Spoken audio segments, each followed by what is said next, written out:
Hello everyone. Welcome to iExamB. We have with us Ms. Sanjana Sejwal today, and she has cleared DEPR exam for 2023 batch. So many congratulations, Sanjana, for this great achievement. Thank you so much, ma'am. Thank you, Sanjana, for taking out time to talk with us today. I'll give a brief background. Sanjana completed her master's in economics from Delhi School of Economics, and she's currently working as a data analyst with Accenture.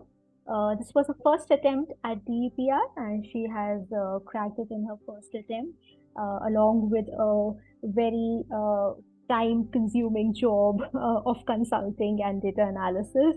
So, Sanjana, I'm sure everybody must be eager to understand how your journey has been and how did you manage to do this. So, over to you, Sanjana. What first motivated you to go for this exam, and then what was your strategy like to approach it? So, ma'am, specifically, what I feel I have been attracted towards RBI as an organization, plus the fact that for DPR it was economics and research work. So, that was a motivation for me to take up this exam. And I was further motivated after going through the syllabus and the stuff, which when I felt that I could actually crack it.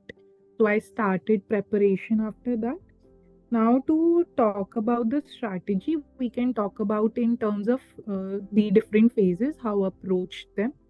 So, for phase one, since it is an MCQ examination plus the English exam, so for MCQ tests, I did subscribe to test series, including that of iExamB. There were certain mock tests that were conducted, which were particularly helpful. And apart from that, for English preparation, there are a lot of mock tests that are freely available online also. So my main objective there was to get into the mode of increasing my typing speed, particularly because that was not something I was doing on a regular basis. With continuous practice, I could get a hold over it. Now, the main question is for syllabus that I would like to cover for phase two, because the syllabus for both the phases is same. It is just that the phase one is MCQ and second is a exam that in which you have to write. So the as if we go through the syllabus, which is definitely a boon now, given that it was for the first time DPR provided a full-fledged, clear, concrete syllabus. So in that terms, how I approached, like how I would cover was that whatever topics are given, I had majorly two sources. I was heavily dependent upon the online resources. There are open resources like eGyan Coach, that is an IGNU resource material. Apart from that, we also have EPG Pathshala. So, whenever there was a topic which I felt I was unfamiliar with, I just used to write, like, for example, Taylor's Root, eGyan Coach, or something that provided me enough material not only to study but also write in the examination and get the conceptual clarity. Apart from that, there is this online resource for Gaurav Agarwal UPSC notes. That is particularly helpful when you are trying to cover the macro part and your microeconomics, given that the syllabus for micro is not as extensive in DPR as it is for the economic services examination. Finally, they do recommend you to read reports.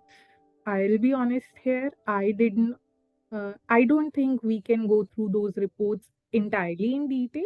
So in that case, iExamB was helpful in the sense there were certain reports which were nicely summarized. One which I referred to extensively was the RBI's annual report. And from that, I could pick up those points, whether in stats or figures, which could be reproduced in the examination. So in that sense, mainly summaries. Apart from that, other online resources like Drishti IS and others, they are very helpful if you try to cover your economic survey and the budget, especially from the viewpoint of Indian economy, because they do ask dynamic questions. So just doing the static part is not going to help. If someone asked me to list my the books that I referred to, that would not be possible because I extensively did not do that. I have done my undergrad also from DU. So there comes a set of readings. And I feel that especially exclusively for DPR, whatever is in the content of that syllabus you can easily find it in the undergrad readings of the TU. So my main, if I have to refer to books apart from online resources, then my undergrad readings were the one that I referred to. If I have to, like, should I talk about subject wise also? For We that can we would can be, cover, a little about, say, econometrics, because that's something, and yeah, the quantitative methods, some things that some students, majority of the students, find difficult as relatively as compared to micro and macro.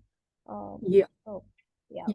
So, like for micro macro, basically those notes, Gaurav Agarwal UPSC notes and the online resources. But yes, for econometrics, you have to go through Gujarati. There is no alternative because it also provides you the way how you should present your answer for a subject like that in the examination. Apart from that, for stats and maths, what I would say is the syllabus is little bit limited for DPR. So for stats, again, my main was undergrad textbook of DVOR and online resource of eGyan Kosh, because as simple as the topic index number might sound, but this year's paper also had a numerical on splicing, which was mentioned in eGyan Kosh but not in my undergrad books. So this is something which you have to go online. And for the quantitative methods, again, my undergrad book or the reading was there. And what very specific topics are mentioned, I only practiced that because in the second paper, my main focus was then more than attempting my econometrics and maths, I would be more focused on attempting the Indian economy economy. questions because by that point, I had a good understanding of how to write Indian economy question, and there was also a lot of content as compared to what I could do in tricks and statistics. So that is exclusively how I prepared for paper number 3, the stats and econometrics. Yes. Right.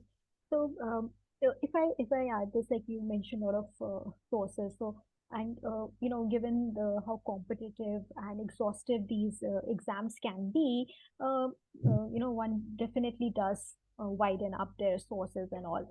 So, Yes. exactly where did you find the iExam resources helpful in your overall preparation for phase one and phase two? First, I already mentioned, especially those tests that were helpful, even if the questions are not the same what you get in the exam. But since you have done written practice, it increases your speed and also gives you a wider perspective on how many more questions within Ecotrix or within macro can be asked.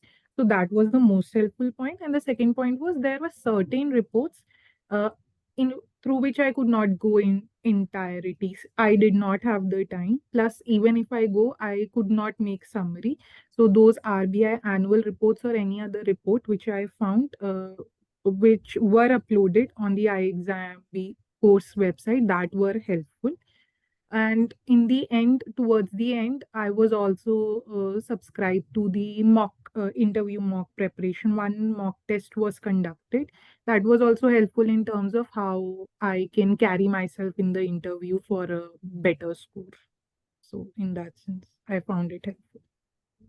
So, if I talk about the phase one, as you said, because it is focused on the MCQ, a lot of practice helps in that. And descriptive English also, you had done your practice for typing, and that helped you sail there. If I talk about the written descriptive part of economics, this time it had, two papers divided. So, and there were some open-ended questions. Open-ended in the sense that you had to describe. They were direct questions. So in such case, how does one approach such questions? What should be the length? How much you should cover? And what was your approach when you were writing? So did you have some limit in mind that I will write, so many words and move ahead, or was it like I will try to cover each aspect of that particular topic? Say, for example, in difference curve, if you had to write. So particularly how I approach my answer writing from the exam perspective. So basically, when we go in the exam hall, first thing that you have to keep in mind that you are definitely going to write less than what you would think in your head. So you don't have to panic in that situation. But if I have to explain how I approached answer writing, I remember a question. It was something around your price effect. How would you break that down? Now, in a hurry, what will happen? You would simply describe if price increases, X would go down. That is the normal case. And further, you would bifurcate that into a substitution effect and an income effect, right? But what needs to be kept in mind that since it is a 20 marker, you have to comprehensively cover all the steps in the sense it is not just normal good, we are also talking about the inferior goods. So broadly in your mind, you should have a map what all points I have to cover. Within each point, you might not be able to describe in full detail each and every step, but it is important to keep in mind that the entire whatever comes within that spectrum, that should be on your answer sheet. That definitely gives an edge. Now, in order to arrive at this, whenever I used to write mocks, there were certain comments that came in that helped me understand how could I structure my answer properly. Like if I'm writing about a theory, it should start with assumptions, then the explanation, and in conclusion, you can talk about certain criticism. People usually try to avoid writing out assumptions, which I feel at a point can go negative because theories work on these assumptions. So it is always good to mention about them.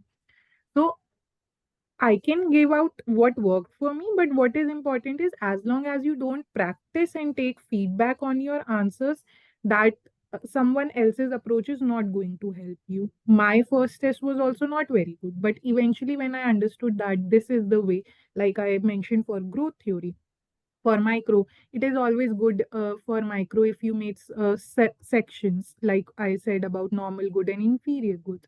For mathematics question, there is no particular structure, but yes, definitely if you are writing, try to be more explainable in the sense that what exactly you are going to do in that step, if you have time, obviously. uh, so that clarity is important. You don't have to write each and every step in complete detail, but you have to cover all the steps. This is what I felt, especially given the type of questions were asked. They simply asked, do a critical evaluation of your big push theory. Then you should know that you have to write in entirety, and then in conclusion, there should be some criticism with the viewpoint what could have been an improvement over this theory. And all of this comes from practice only. That's a And good just covering the syllabus would not work. Yeah, that's the right thing that you mentioned, Sanjana, because we may be aware, but Yeah, when we are writing, one, we need to have a structure in our mind because, and how you put it. For example, in this question, like you said, critically examine if it is there, then somewhere you will have to cover the criticism, both the sides, the pros and the yeah, cons side. You cannot yeah. just write a one-sided answer. But if we've just remembered and we've not practiced writing, if we've just gone through the big push theory and we start,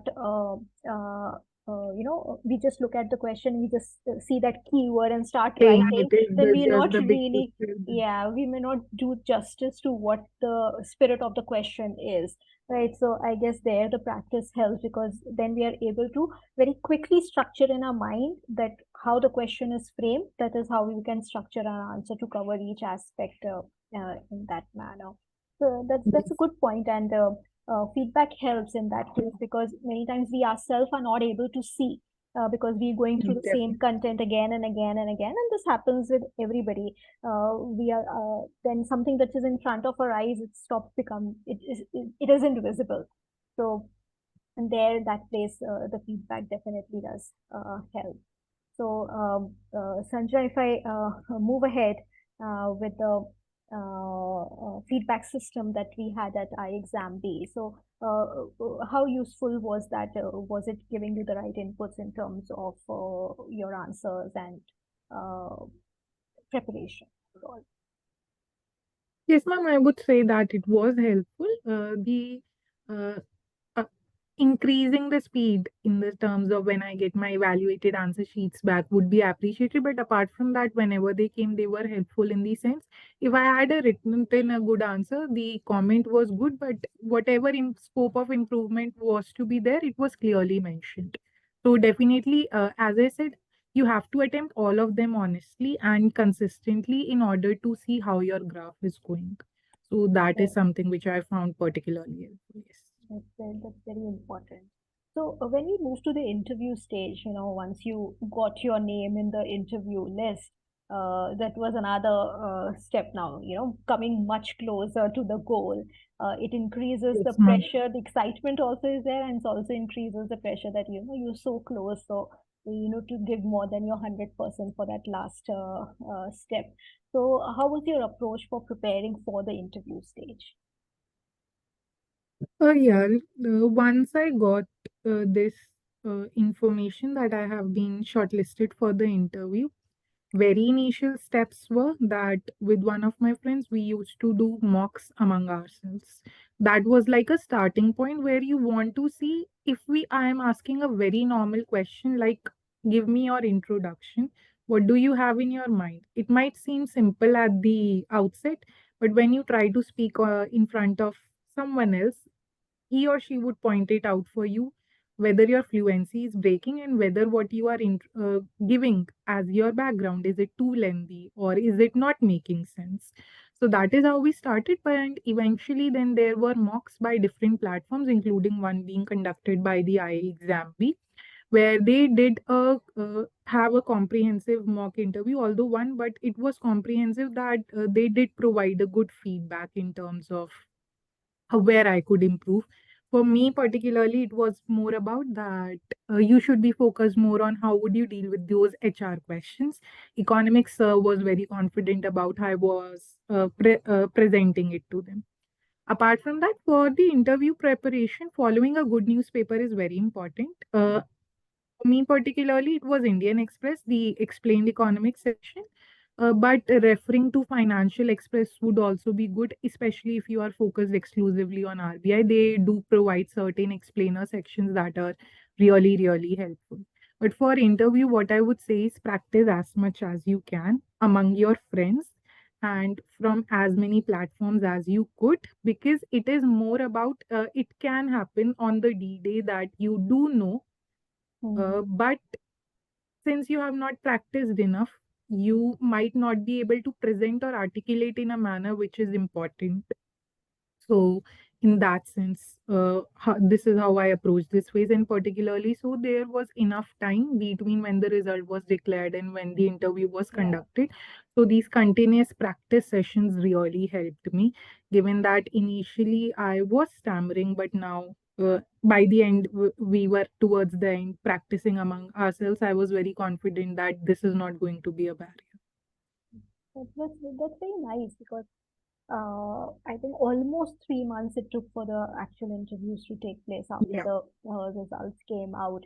So, sometimes this time could also turn into complacency because when you're waiting for so yes, long, one definitely. tends to get bored of, reading, tends to get bored of revising and all.